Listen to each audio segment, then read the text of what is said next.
Welcome to I'm Not Joking, the podcast where a behavioral scientist examines what it's like to live a humorous life.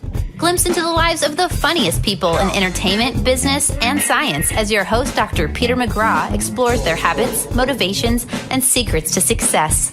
Get ready to fire up your brain and your funny bone. Now, here's your host. Welcome to I'm Not Joking, the podcast that looks at the lives of funny people. I'm Peter McGraw. Today's guest is Josh Kinal. Despite his degree in immunology and reproductive endocrinology, Josh headed into the world of entertainment journalism, broadcasting, and screenwriting. He created the Box Cutters podcast, the first Australian podcast to be invited to perform live at South by Southwest. Nowadays, he designs experiences for people using technology. He's the lead experience designer at ThoughtWorks here in Melbourne. Josh speaks 8 languages, all well enough to order sandwiches on at least 4 continents. Welcome, Josh. Thank you, Pete. I can't remember now which article you used for lead designer, but I'm a lead designer. A lead designer, a lead not designer, the. not the lead designer. But that is to me. To me, you're the. Well, yeah. To wait. How can there be more than one lead designer? Right. It's. I think the intention is that then the lead designers go to different projects, and on those projects, they're the lead designers. They are the lead, the lead designer on that project. But then I've also been on a project that has had 2 lead designers. Co-lead designers. Well, co-lead is... does the co stand for combative or cooperative?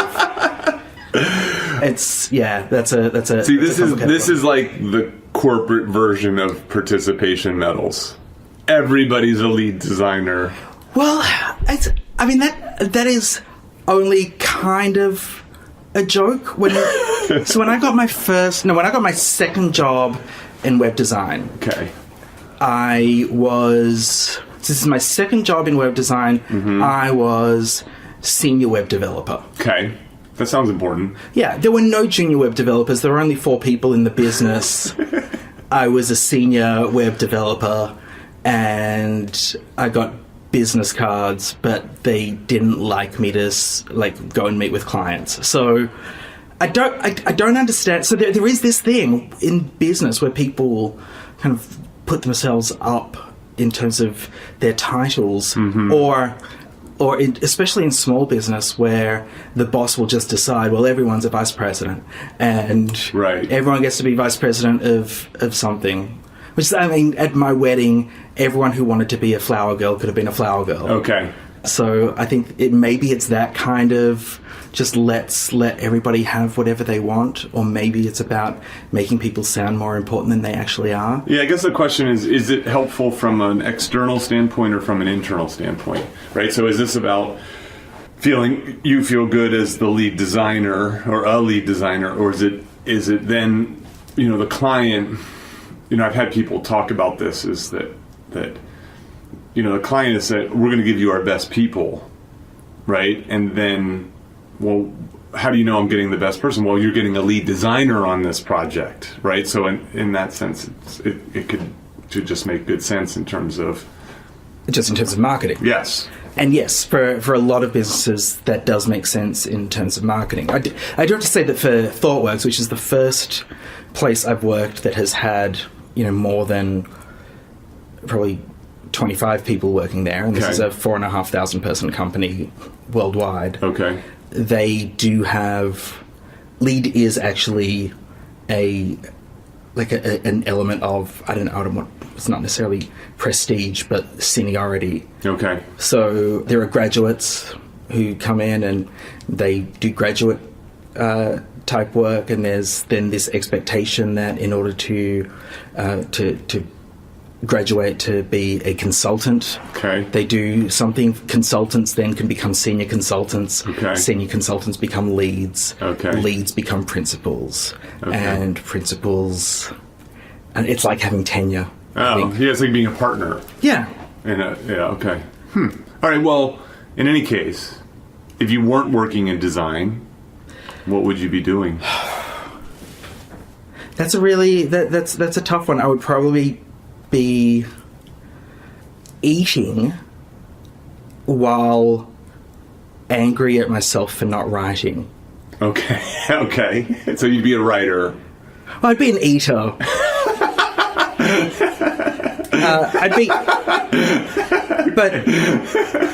But with the intention of You'd writing. want to be a writer. Yeah, I would want to be a writer. And what would you want to be writing? Oh, I have so many things in my head. Like right now I have lots of things that I want to write. I'm very nervous about touching the desk because banging noises are terrible. Yes.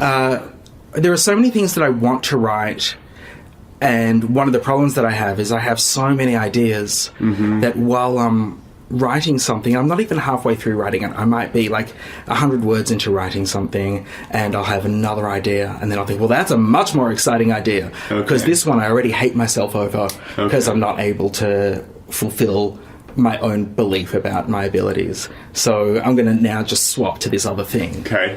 And start writing that thing, and then I will end up having 100 different things. At the moment, the things that That's I want called Twitter. Right. But which you're on. yeah, but I use mostly as an opportunity for people who don't have Instagram to see my photos. Okay. I don't really tweet much. Your Twitter handle is Seal Fur. Yes. What's the background? I never asked you what the background is for that. It's I need to invent a good story for it, because there's no good story. I have a blog, Little Running Bear, and someone said to me, well, that's too long. Okay. And I was unemployed for a while, and had nothing better to do with my time but look for shorter domain names. Okay. And I was thinking of two words that kind of went together in a sensible way, couldn't be misspelled from hearing it. Okay. And it was around 7 letters long. Oh, okay. I thought it was like a political thing. No. That's what I'm saying. I wish I had a better story for it. But it is memorable. And I need to... But I've never used the domain. I bought the domain, owned the domain, never used it for anything. I think it redirects to one of my other unfinished projects. Okay. I have lots of unfinished projects, which is why I need to be a designer working for someone else, because I need that. It forces you to finish? Yeah. I think unfinished projects are fine as long as there's some projects that get finished. Yeah, and I think that was my problem for... Box Cutter was a project, and it got finished. Yes. Well, it got finished because I decided to finish. Okay. It could have gone on. No, but I mean, that's... But it had what I would... Yeah, it got to maturity. Yes, that's right. Yeah, that's a good way to think of it. Yeah. And at some point you have to realize what the maturity is, and sometimes that maturity is, this is enough to not have to go on anymore. Sometimes things are mature enough for the moment, and then you can go back to them. Okay. What does that mean? Like, what's an example of that? So an example of that would be, say you've written, I've written a screenplay for a film, and I know that it's not ready to be produced, but I also know that I'm not ready to move it forward. Okay. I can put it aside for a while and then pick a time to come back to it when I feel like I'm ready. I see. That's the theory, and that's the things come to a maturity, but then it's not necessarily a maturity. It's more like a hibernation. Yeah, it's not a linear process. Yeah, yeah. The difference between that, which is sort of a solo endeavor, and like me writing papers, is when I feel like I kind of get to that point, I just drop it in the lap of one of my co-authors. And so now I feel like the project's still moving, but I don't have to deal with it. And presumably what they're going to do is make it better in some way. And I'll be happy to see it when it comes back. And this is a really interesting point, because I feel like I don't work well in a team, but I also really need a team in order to work well. So I have this. I think it's a communication issue, or it might just be a perceived communication issue, because everyone I've worked with in recent years has really enjoyed the work that I've done with them. So it might be just the way I see myself, but I feel like maybe I'm not being communicative enough. But I also need those other people around me and those other people to rely on me doing my work to give me enough pressure to actually finish. Okay. And I think that would be the same thing if I had co-authors. Yeah. You've never tried to co-write a screenplay? I have. I tried to co-write TV series with 4 other people, and that went really well for about a year. Okay. And then everything fell apart when everybody fell in love with everyone. Oh, yeah, like ABBA. It turned into that. Turned into ABBA, but without the great Eurovision success that then went on to all the other success. Without the millions of euros. Yeah. Well, not euros, I guess. What what money were they making in Sweden? They're Swedes? Yeah. What's the in Crowns? Kronas? Kroners? That seems right. Yeah, I am not. I mean, we're sitting in a school of business, but I feel like this is not something that I should have known for coming here. So when I was traveling through Europe, I was surprised because I just thought, Euro makes it so easy. And I think 2 of the 5 countries that we went to had the Euro. Oh, is that right? And everything else, it's just always changing their own money. thing, yeah. It's mainly a France-Germany thing, I think.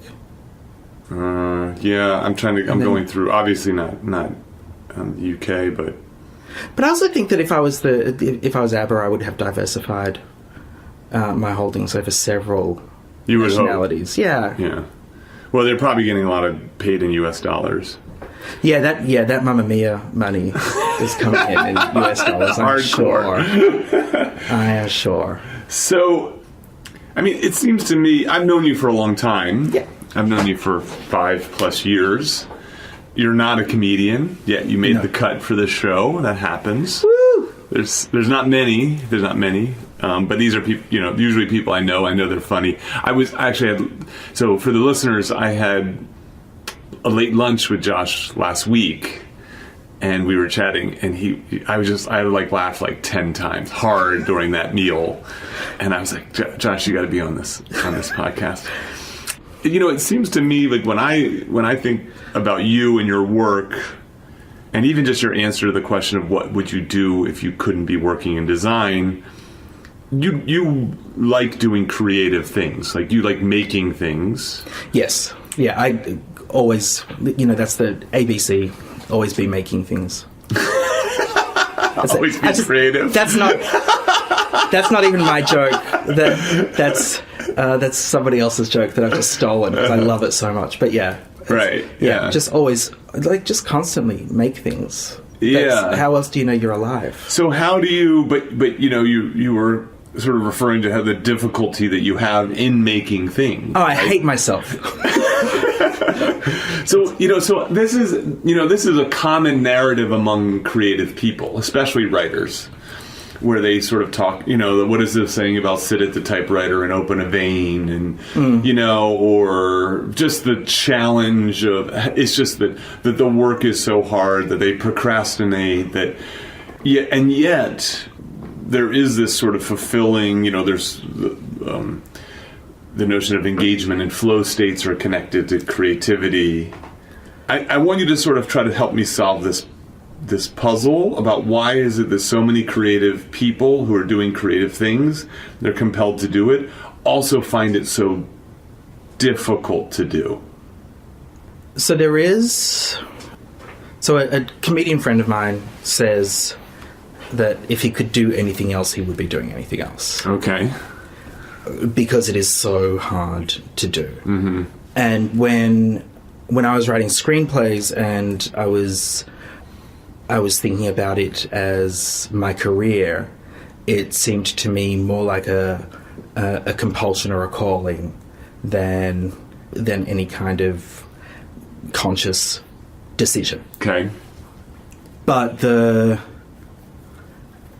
there is also, a great deal of discipline in it. There's the feeling that one can get from producing something that they're happy with is better than anything else in the world. So if I write a really killer joke, then that can keep me going for weeks. I entered the New Yorker cartoon caption contest, yes. for the first time in about 4 years. Okay. A couple of weeks ago. Okay.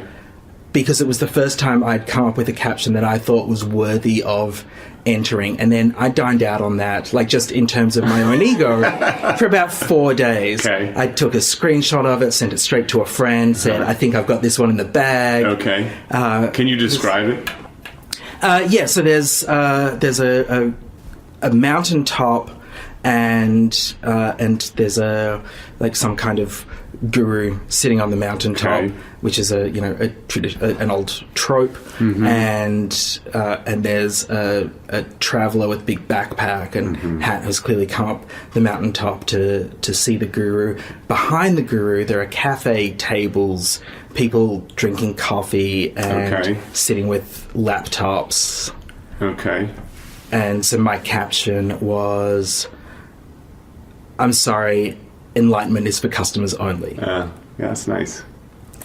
And that has that aha. Yeah. Yeah. Which the New Yorker likes. Yeah. Which is I really love the New Yorker cartoons because they have that sense of, I understand this so much from real life. This kind of reflects my life, but also pokes fun at, just shows how ridiculous our lives are. And I have this, a joke about hating myself, but I have this kind of self-loathing cycle that goes on with the New Yorker where I'll be reading it. I've had a subscription for 11 years, and I'll be reading it, and then at some point I'll read something and then just think I am doing the most bourgeois thing I could possibly do. Happened a few weeks ago when I was reading an article about another article about Susan Sontag in the New Yorker on a Sunday afternoon. That was the thing to do. Yes. Right. It's ridiculously pretentious, but also amazingly meaningful, and I'm aware of the kind of irony or the paradox. But getting back to the writing, yes. Writing something that I feel proud of is the goal. Okay. The problem is I have very high standards for myself, and so do a lot of creative people. And that's the difference between, is it good enough? And my wife and I have this phrase, or she invented it, I then co-opted it, which is it art yet? Okay. So she works with artists, and we go to a lot of art shows, and sometimes there are installation pieces that have just so many things on them that we imagine some artist working on it, adding another piece to it and saying, is it art yet? No, I need to go out and get some coat hangers and shake them like babies, and then that's irony. And then I can add that to this piece, and then, is it art yet? No, I'll go and make a spaceship out of paper mache and add that, and is it art yet? So when it's not art yet, what is it? So I think for them, it's not. For them, it's about quantity over quality, and I think that's the difference between is it art yet or am I proud yet? I think am I proud yet is about quality. So have I crafted one really good sentence? Have I managed to communicate a really difficult concept in this piece? Have I made it as succinct as I can? Or have I even just filled a page? Sometimes it's just about have I filled a page to get past my own hatred? And then was that any good? Reread it. Was that any good? Is there anything salvageable from that? Great, I can use that and I can take it out. But the I suppose the difference between the two of them is one is edited and one isn't. Mm-hmm. Yeah. I mean, I'm curious. Right. So the interesting thing about art is, is the question of is the definition. Because that's implicit in this question of is it art yet, right? So that so does it meet some definition? And I don't think there's a readily agreed upon definition of art in the same way as there might be for entertainment, or scholarship or other types of cultural goods that exist.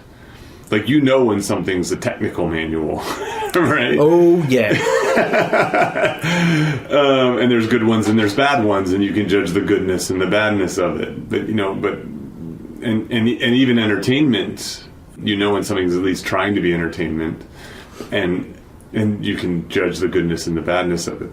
But art is a more difficult one, I think, in part because, and this is just my own personal definition, is related to the notion of emotionality and commentary, and that art is designed to be emotionally provocative, but not in the same way that entertainment is designed to be emotionally provocative. That entertainment is by its nature tends to try to be pleasing. Art doesn't always try to be pleasing. No, and nor should it. Yeah, and I mean, and the second part, and again, I don't know. I've never studied art theory, so someone might be making a face as they hear this, but I think of art as you want to create an emotional reaction, you want to change a perspective, and so obviously entertainment tries to create a positive emotional experience. It doesn't necessarily try to create a perspective, and it's where art and entertainment can be one and the same. Yeah, and sometimes entertainment pretends to be art, and sometimes art pretends to be entertainment. I don't think there are hard and fast rules. Yeah. I think there's a kind of mixed spectrum from craft through to art, and they exist in the same plane. Okay. Entertainment is a craft. Oh, okay. But so entertainment can involve art. Yeah. Art can be entertaining. Right. But entertainment on its own, like if you're juggling and you're a juggler, that is a craft. Yeah. If you are but if you do something with that juggling to make it special, to make it different, then that's where you're adding art to it. And this can be seen a lot in I brought up juggling, but in magic, I'm a big fan of magic shows and close-up magic. And close-up magic is, by its very nature, just a craft. Okay. Right? It is about sleight of hand. Yeah. You can practice those hand movements all you like. But the art comes into how you put that in front of an audience to impress them. And so it's harder to grab hold of, and it's harder to define. Yeah, I mean, to me, like, you think about someone's a furniture maker. Yeah. Right. So you make chairs. That person can become an artist depending on the chair they make. Yes. Right. That's a way to and so I think you can go on as you think about this kind of along this trades spectrum from tradesperson to artist. Which is why it's perfectly valid for the Museum of Modern Art in New York to have a design section where they have Eames chairs and 1960s spaceship-looking record players. Yes, indeed. And even just record covers, right, where these lines are blurred. Something was built for a functional purpose, but it also has this inherent provocation.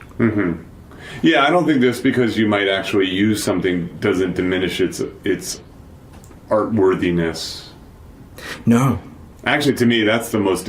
I find some of the most interesting art is the one that has a function.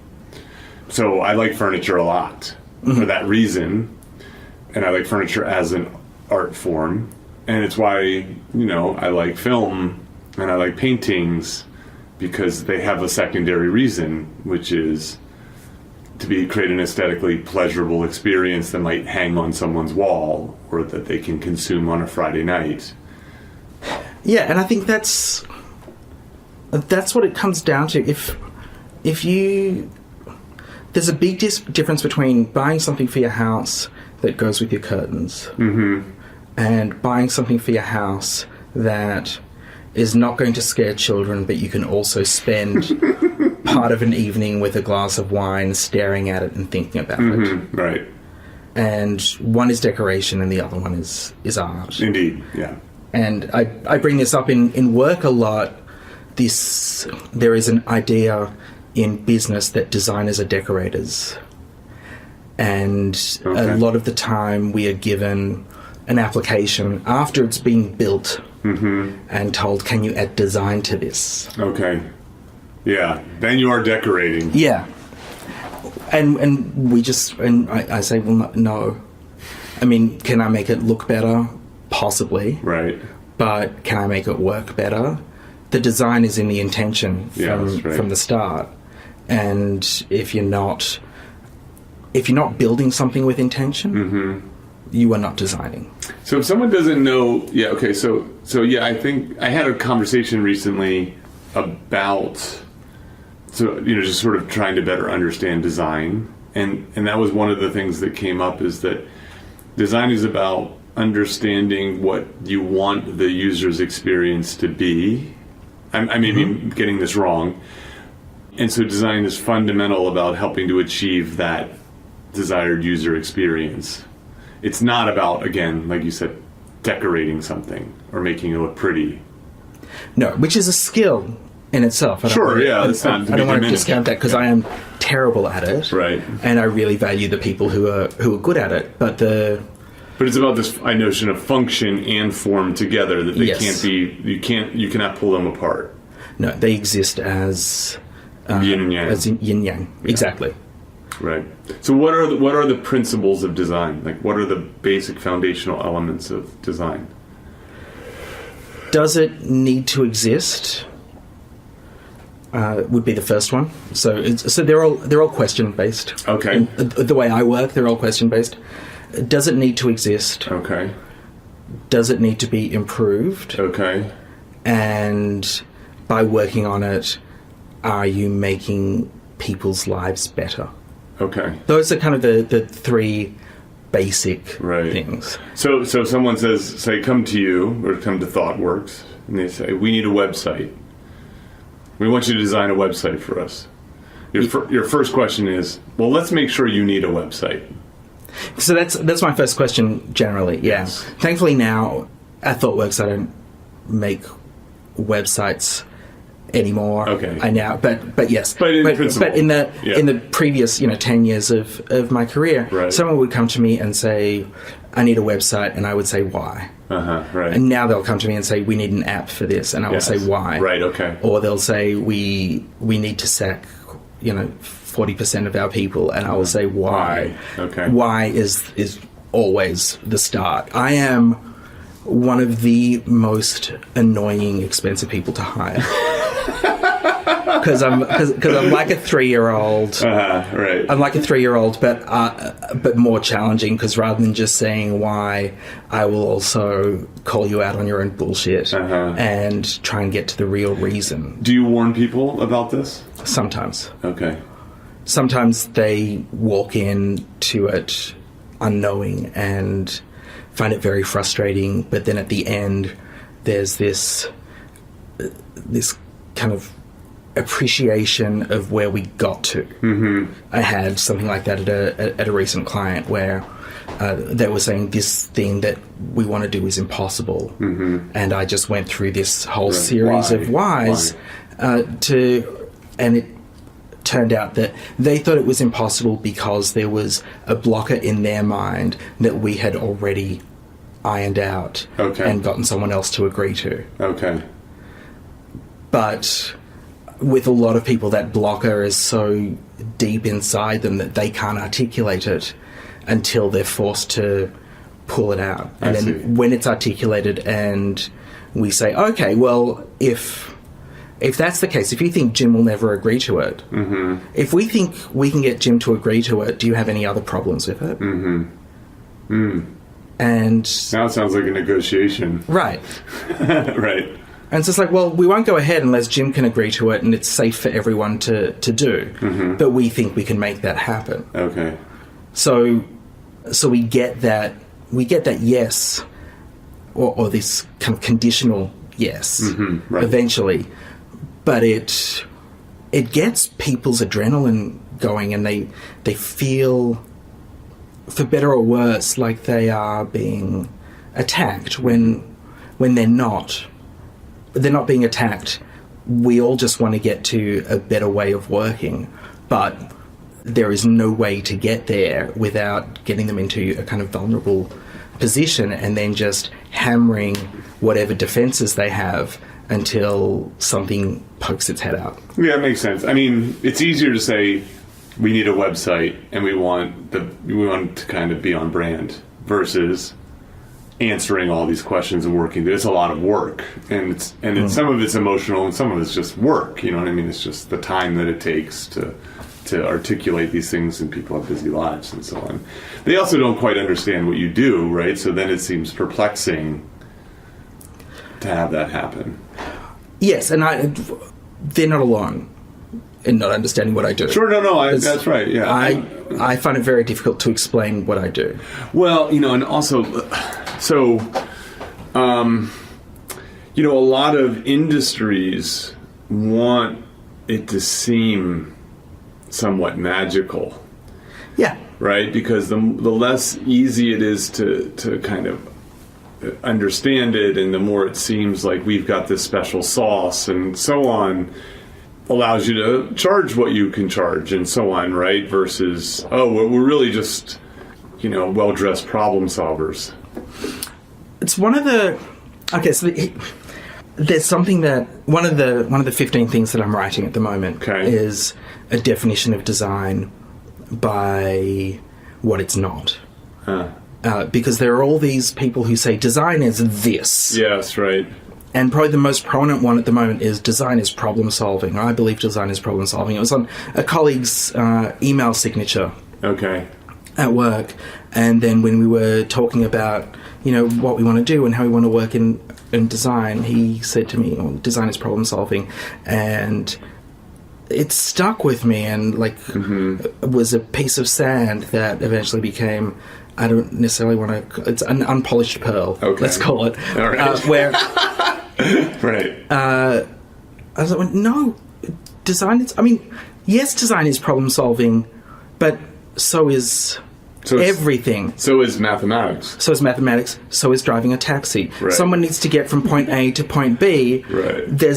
And they don't want to walk and they can't drive. Well, there's someone else who will drive them from one point to another. Right. They're solving that problem. Right. Every job is problem solving. That's why it's a job. Right. Right. So designers want to feel important by saying, we're problem solvers. We solve problems. But you solve a particular set of problems would have to be... Well, because we design things. I mean, that's everyone designs, every manufacturer designs things in their own way. The difference between someone who is purposefully a designer and someone who is just building as a dilettante is that the designer will take a lot of other things into consideration. Okay. So it's about knowing where the problems might be, rather than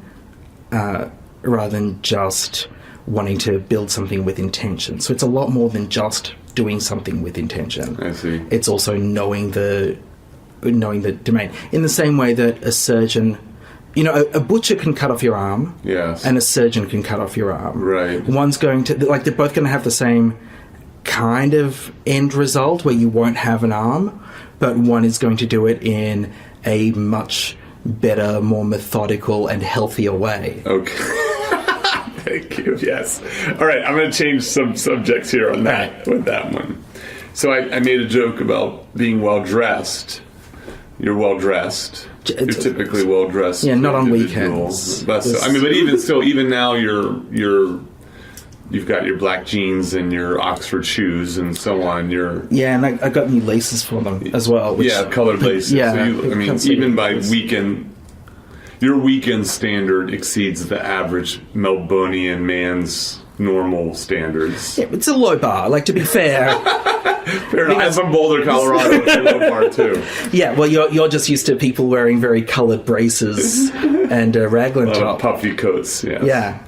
So why? That is such an old, like a very deep cut for 4 people. 4 people are going to get that joke.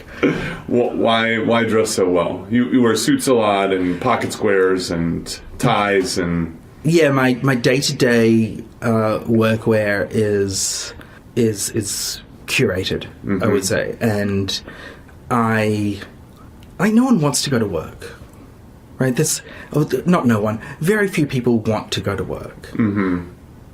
I need to put myself in a mindset where I am going to work. Okay. And part of that is I am getting up and having some kind of purpose in my life before I leave the door. Okay. So I'm creating that purpose when I'm putting together an outfit, and the outfit needs to be put together. Okay. So I need to have, the right kind of shirt. It needs to be cut in a very particular way so that it makes me look good, because if I look good, I'm more likely to feel good. Mm-hmm. If I'm more likely to feel good, I'm going to be less self-conscious when speaking to someone. I'm going to be a lot more honest with them.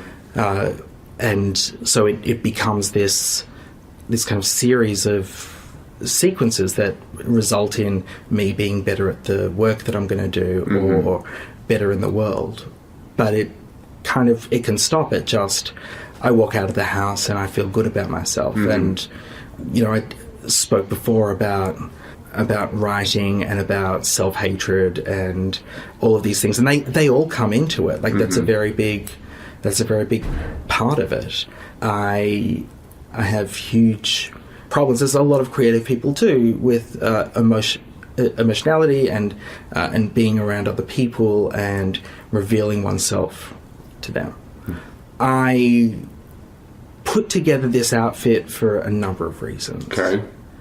One of them is because it makes me feel better about myself. Okay. But another is it creates a barrier between me and the people I'm talking to, okay. while also making me attractive to them. Okay.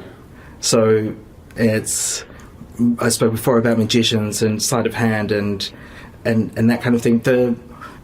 That's really important. The other people's perception is really important. Mm-hmm. I have to say, I worry about the way that I dress sometimes, because I'm going into a lot of clients who, I work with, like, utility companies, where a lot of the people who are my clients started their jobs, climbing power poles. Yeah, blue-collar work, yeah. And that I'll be seen as some kind of, ridiculous dandy. Mm-hmm.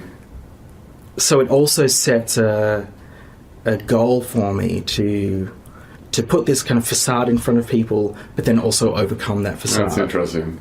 Yeah, I guess it is interesting how, so normally so if you think about it as costuming.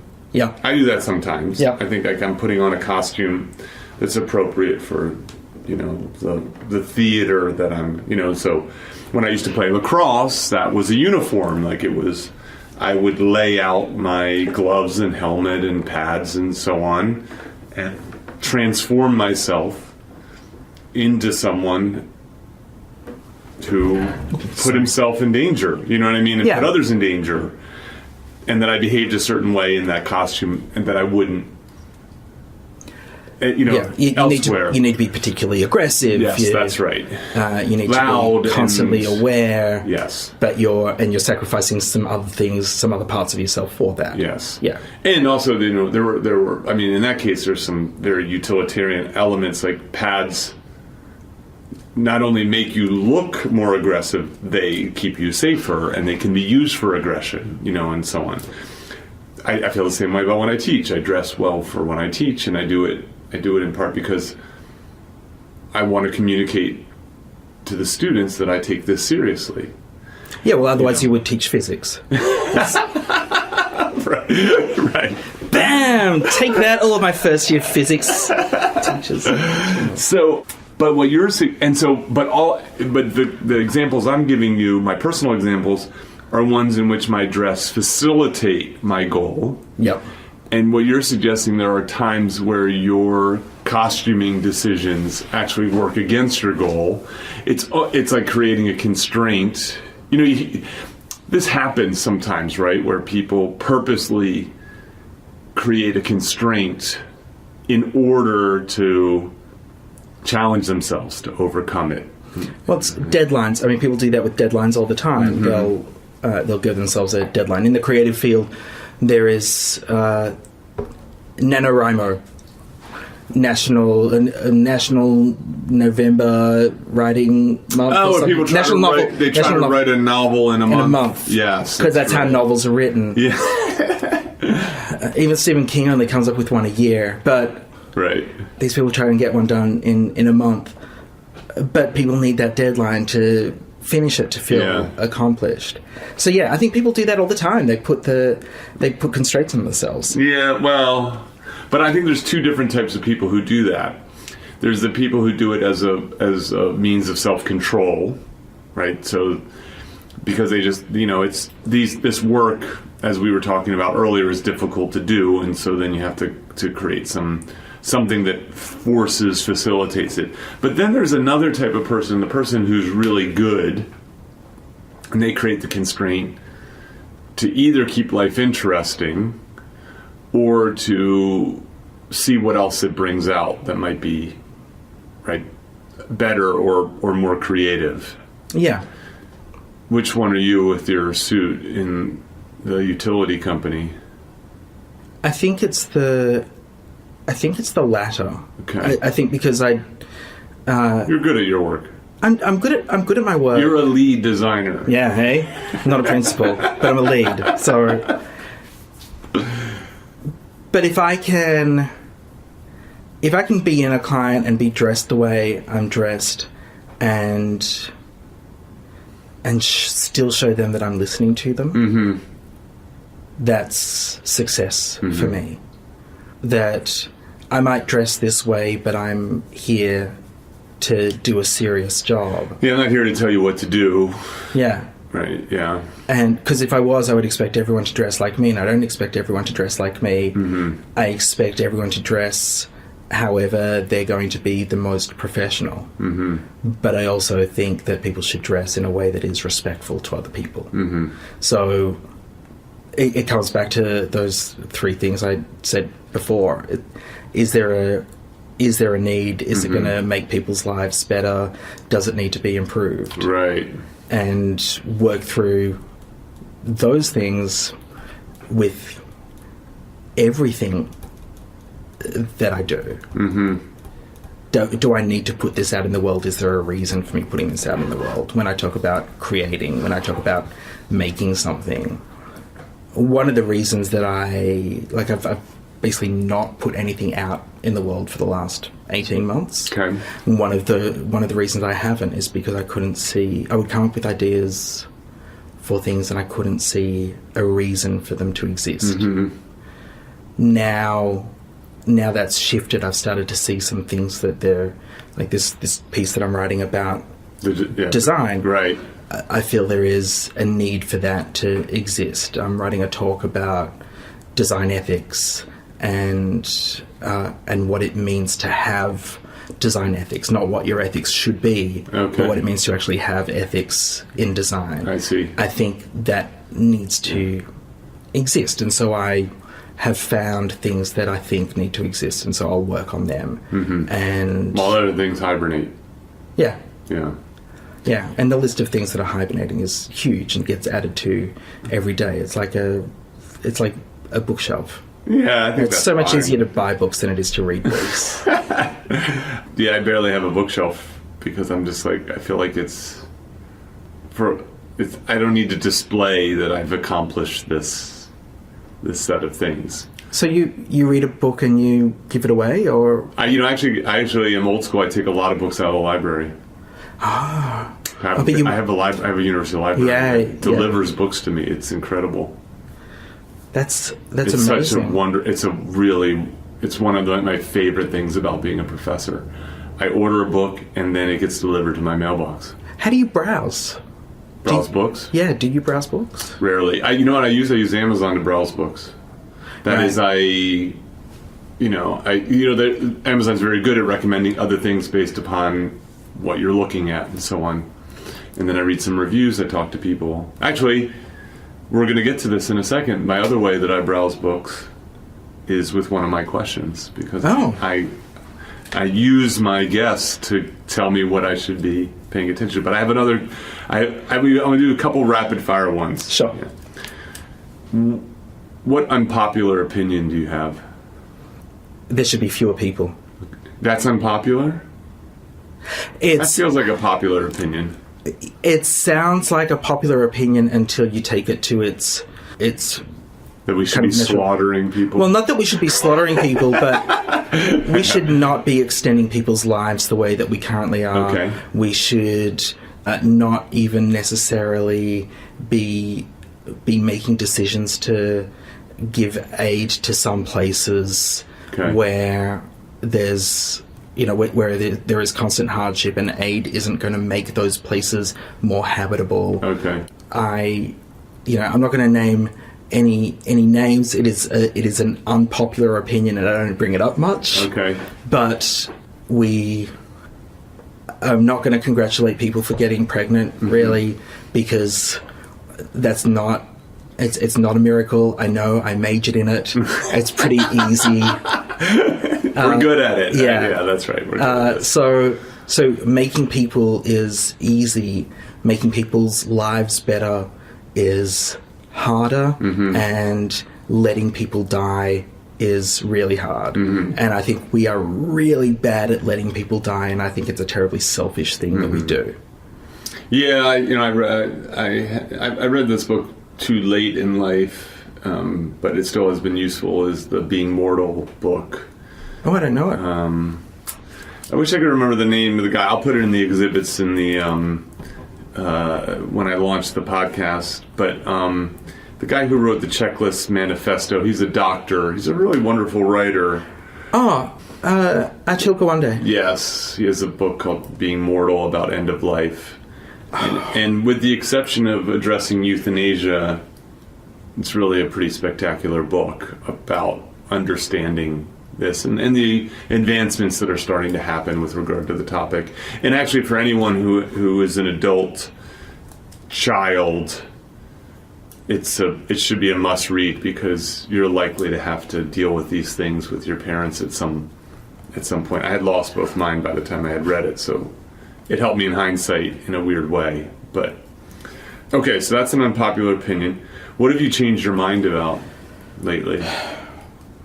Probably the biggest one was marriage. Okay. Yeah, I guess, given that you're married. Yeah.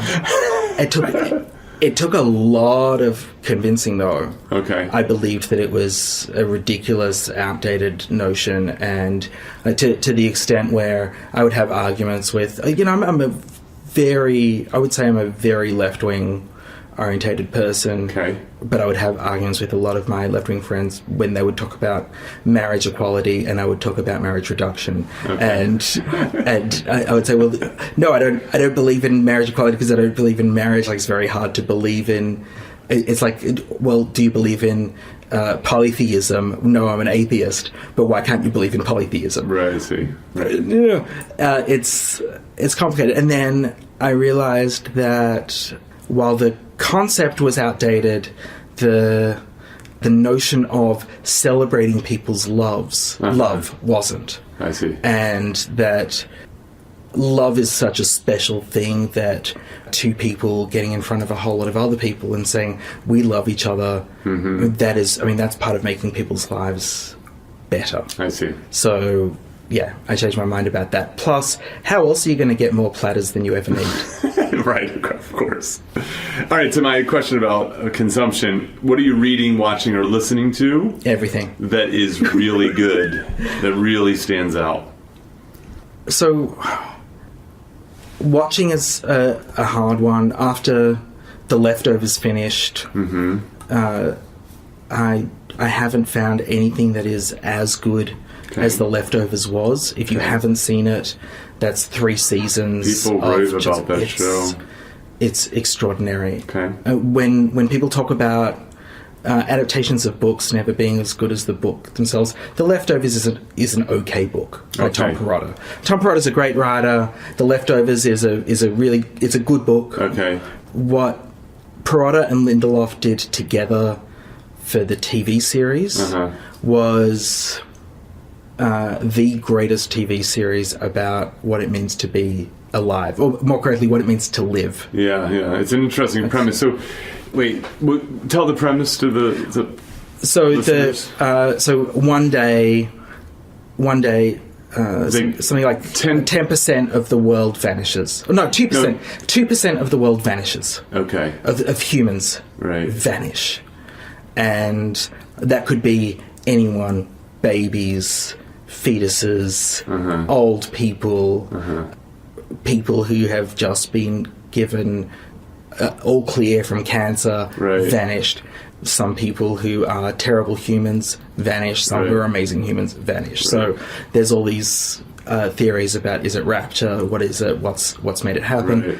How does the other 98% live? Right. When they're all touched by something. Right. Yeah. It's a fascinating premise. It reminds me slightly of the movie Children of Men, which I haven't seen, but I really want to see. Yeah, it's about what happens to a world where, actually, this is, related to what you were saying earlier, people can't make babies anymore. Right. And so what does that do to a world? And I won't spoil it by saying it plunges it into chaos.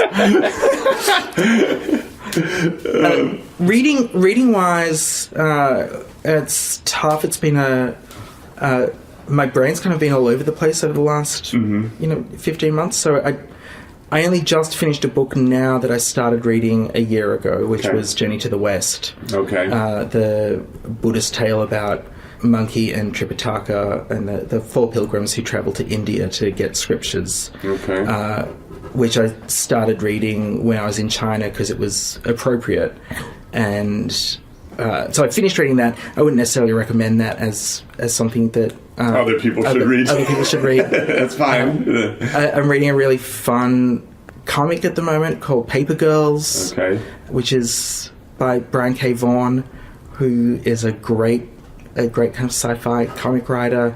He wrote a series on that topic of people not being able to procreate. He wrote a series called Why the Last Man, where there is only one man left alive, all the other men die. This horrible kind of instant Ebola death in this single instance, and this one human male survives, and he survives having to live as a man in a world populated entirely by women. And what that means. So Brian K. Vaughan's a great comic book writer. I recommend pretty much anything that he does. All right, last question. Yeah. What's the secret to success that everybody knows but can't seem to do? Planning. Okay.